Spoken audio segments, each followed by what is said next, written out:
Welcome to Saltless Shakedowns, the only channel with a pirate shanty. Check it out. Learn the words, sing along. So today, we're going to learn a little bit about planning your next sail. It's sailing season, folks. So you got to plan that multi-week trip. And I'm going to teach you a little bit about logistics. I'm approaching 8,000 miles on my seafaring adventures, and I've learned a few tricks over the years. So I'm going to pass them along to you and let you guys comment and tell me what you think.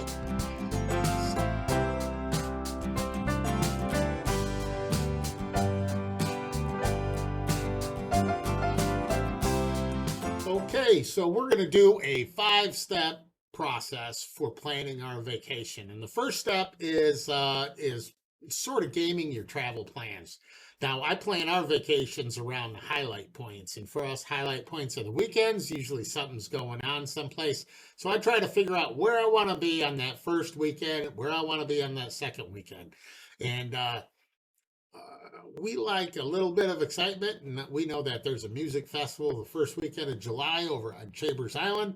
At least I hope there is one this year. There's been one every year, subsequent year. So I'm going to game that out. And what I do is I go to a website called Boat Bookings Distance Map, and you can hit that site by just putting in your search bar boat bookings and location or distance, and it'll take you to this site. And you see this map right here, and it's the map of Michigan. So what I look at first are my options. I can go up the Michigan coast, or I can go up the Wisconsin coast. So I'll start out by clicking on my departure port, heading over to Washington, Port Washington, and I can see it's 67 miles. Wow. So I put in my conservative estimated speed of 4.5 knots, and it tells me it's going to be about a 15-hour trip. So I know, bammo, that's going to be a long day. And then from there, I probably don't want to do 2 long days in a row, so we do a shorter day, maybe go up to Manitowoc, and that's going to be 45 miles and, about 10 hours. And we game it that way. If I don't like Manitowoc, I can zoom in and look at 2 rivers. And then from there, I decide that, we can either go through the Sturgeon Bay or we can go up and around. And I'll run each one of those scenarios to see which looks more interesting, especially for the time and the flow, so I can make it to Chambers Island on July 5th. Now, alternately, I will also game out the Lake Michigan side, going up to Ludington and maybe Frankfurt and crossing at Frankfurt, or maybe my brother talks about wanting to go to Manitou. Maybe we'll go all the way up to Manitou and cross over to Washington Island. So as I'm gaming that system, it gives me an idea of kind of which paths I want to take. But I'm not done yet. Now I have to move to the next step in my process. Okay, so the next step in my process is going to a website called Active Captain. You should be familiar with this website. It surprised me how many sailors I run into that don't even know it exists. But Active Captain will let you zoom in and check out the facilities, the marinas, and comments from people, sailors, and actually power boaters that have previously been to these locations. Now, I need it most for this little anchor symbol. Now, you can get this with your Navionics as well because it's integrated, which is very handy-dandy, but when you're sitting at home, it's easier to use the web page. Now, we don't stay at marinas, or at least we try to avoid staying at marinas. So, as you remember, I gamed my system as far as looking for the ports I want to go to, and what I'm doing now is I'm checking out which ones have anchorages. So our first destination is Port Washington. Let's zoom in and see if they have a place to anchor. And looks like they do. I can click on the anchor, go to the left detail pane here, scroll down, and I can read about other sailors and boaters that have been there, what type of anchorage it is, if I can stay overnight. And I'll do this for every one of my possible destinations. And as you can see, where did I say I was going to go next? Manitowoc. Oh boy, I don't know if they even have an anchorage. So yeah, you want to determine that so you can look at your options. An active captain is a powerful tool. I use that while I'm sailing as well. If the weather kicks up, there's an emergency, I will jump on and look for nearby anchorages. Which brings me to another component of using boat bookings and active captain together. I chose my destination ports, but I'm also choosing my alternates. Going across the lake, I will identify my midpoint in case something goes wrong. I know where the shortest distance is. Is it going back or is it going forward? Or if I get off course, I'll know what's south of us in case that's where the prevailing wind is coming from out of the north. Then I won't be wanting to go to an emergency port north. I'll actually want to go with the wind south. So you got to be familiar with that your ports there. So I look at all those ports in the surrounding area to get a good idea of what's available. And that's step two. And right now, I got a good comprehensive plan on about what I want to do. So I need to move to the third step in my planning process. So I've gone to boat bookings.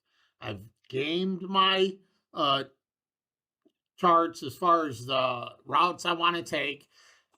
From boat bookings, I've gone to active captain.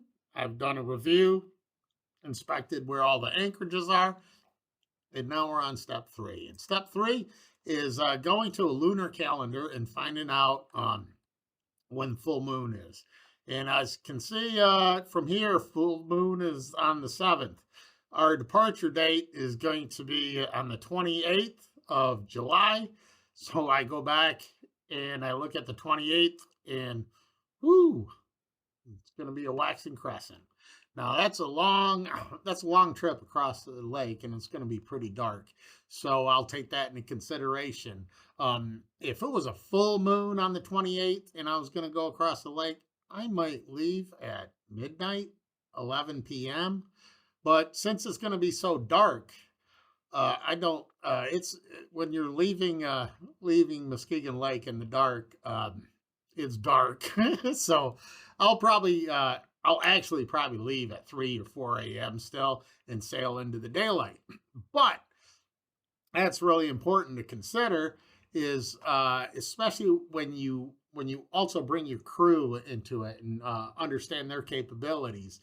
If I'm sailing with my son, we sail multi-night passages. We have many 38-hour trips. I've done a solo about that long, and I have no problem sailing with him. My daughter really loves to sail at night, but if there's any kind of weather, or even if it's just like 3-footers out there, I try to avoid that, especially when it's that dark. It's because you can't see those waves coming, and it creates anxiety. Even though they're small waves, you don't realize you anticipate the boat movement, and when you can't anticipate it, it's kind of startling.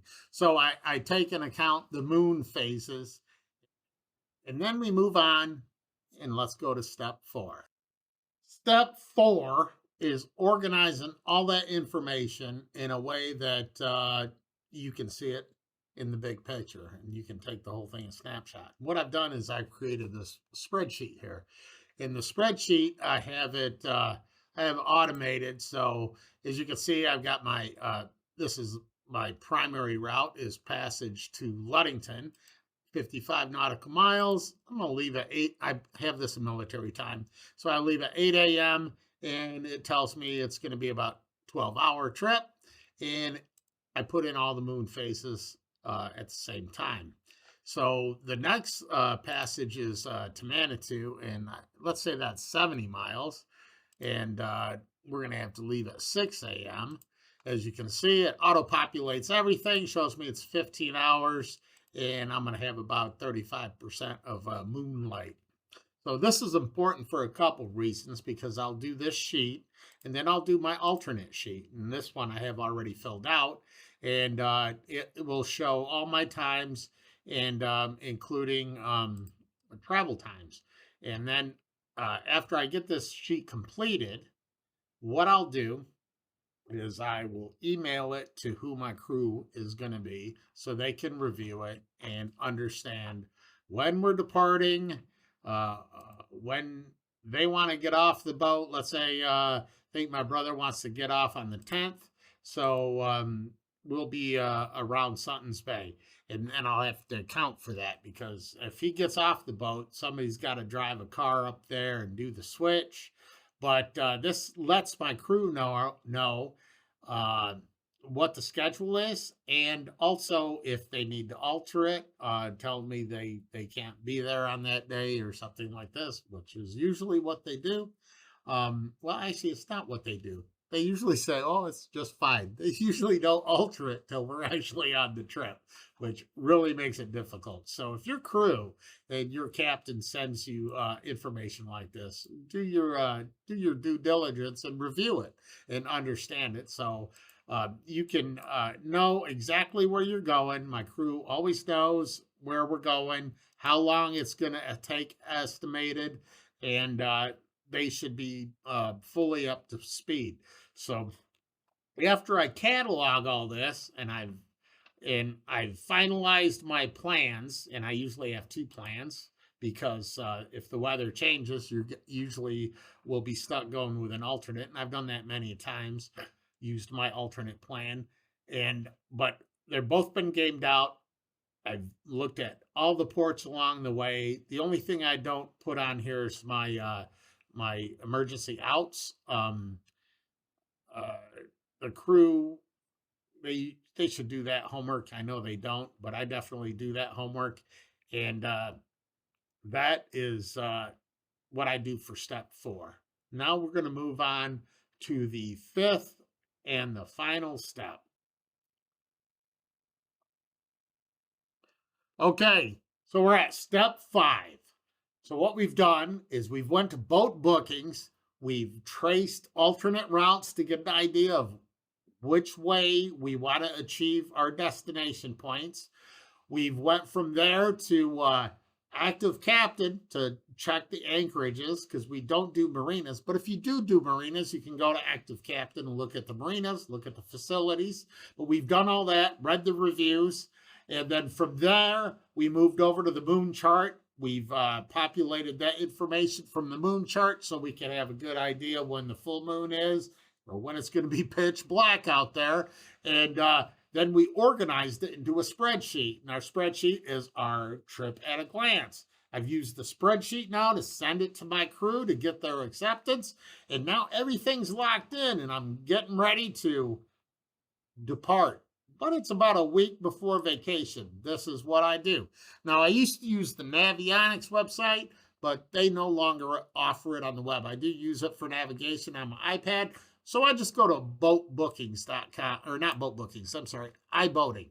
And what I'll do a week before is I'll go back over my routes and I'll do a zoom in and I'll look at the entrance buoys, the markers, the shallow areas, the obstructions, and I'll get familiar with every port we're going to. I'll even look at the alternates and I'll get those in my head and familiar with them so I have a general idea. Now, on the sailing trip, I don't rely on my memory. I check these ports again on the day of sailing. I'll zoom in on them again and I'll look at them again. But this is for me to understand the big picture and to put it in my memory where these markers are. So as I approach the ports, I have an idea of already what I'm looking at. But the next step here is equally important. Is you want to go to the Coast Guard and just search Coast Guard float plan and click on the PDF, and you can download this form right here, which is the float plan, and it's pretty detailed. They ask you a lot of questions. They ask you about gear, and most importantly, they ask you about your passengers or crew, contact numbers, their age, and any notes you want to do for medical. And down here, you file your departure, estimated departure dates, arrival dates, and you can add this multiple sheets here. And you don't have to file this with the Coast Guard. You don't even have to give it to your marina. But a lot of marinas like this information when you do leave.